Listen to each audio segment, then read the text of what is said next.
देश में काले धन का खेल थम नहीं रहा है।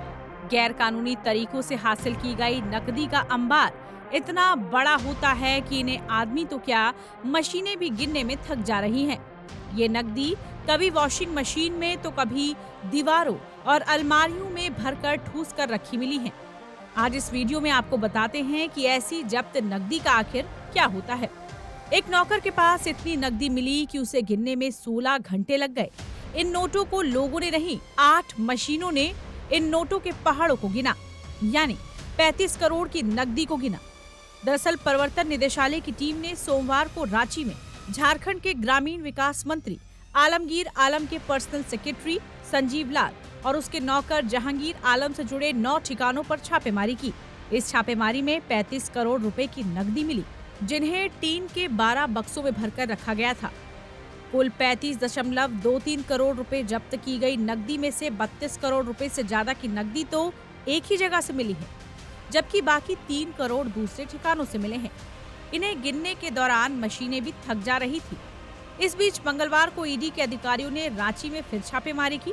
इसमें ठेकेदार राजीव कुमार सिंह के ठिकाने से 1.5 करोड़ रुपए बरामद किए गए। ईडी को मनी लॉन्ड्रिंग मामले में किसी भी संपत्ति या नकदी को जब्त करने का अधिकार है, मगर वो इसे अपने पास नहीं रख सकती है। चलिए आपको इसका प्रोटोकॉल बताते हैं। जब ईडी किसी आरोपी के घर से नकदी जब्त करता है तो वो आरोपी को ये मौका देता है कि वो अपनी नकदी का सोर्स बताए। जैसे मान लीजिए कि नौकर के पास से 35 करोड़ रुपए की नकदी मिली है, तो उसे इन पैसों का सोर्स ईडी को बताना होगा, इसके सबूत देने होंगे। अगर वो इन सब के बारे में कोई सबूत देने में फेल रहता है तो ईडी इस नकदी या संपत्ति को ब्लैक मनी मानेगा। इसके बाद इस फंड को prevention of money laundering act के तहत जब्त कर लेगा। इन पैसों को तब अनअकाउंटेड और इल गॉटेन मनी कहा जाता है। इसके अलावा नकदी जब्त होने पर उसे कहाँ रखा जाता है, वो भी आपको बताते हैं। एक बार जब काले धन के रूप में घोषित ये नकदी जब्त कर ली गई तो स्टेट बैंक ऑफ इंडिया के अफसरों और कर्मचारियों को बुलाया जाएगा, जो ईडी की निगरानी में जब्ती नोटों की गिनती करेंगे।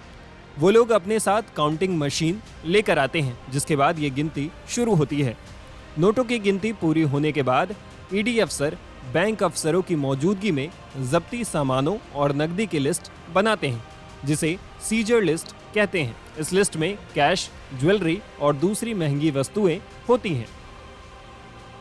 ईडी द्वारा जब्त की गई नकदी को 2000, 500 और 100 रुपए के नोटों के रूप में रखा जाता है। इसके बाद इन नोटों को गवाहों के सामने बड़े बड़े लोहे या टीन के डिब्बों में रखकर सील कर दिया जाता है। इसे उसी राज्य के बैंक की ब्रांच तक सुरक्षित पहुंचाया जाता है, जहां इसे एजेंसी के पर्सनल डिपॉजिट अकाउंट में रखा जा सकता है।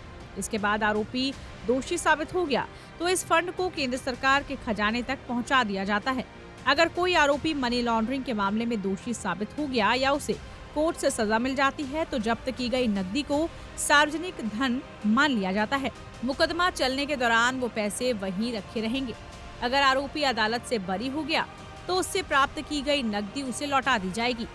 झारखंड रांची का मामला कोई पहला मामला नहीं है। देश के धन कुबेरों के खजाने पहले भी कई बार खुल चुके हैं। ऐसे में कब तक आम जनता की गाढ़ी कमाई का ऐसे दुरुपयोग होता रहेगा और ऐसे धन कुबेरों को सजा आखिर कब मिलेगी, ये देखना होगा। टाइम्स नाउ भारत डिजिटल की रिपोर्ट।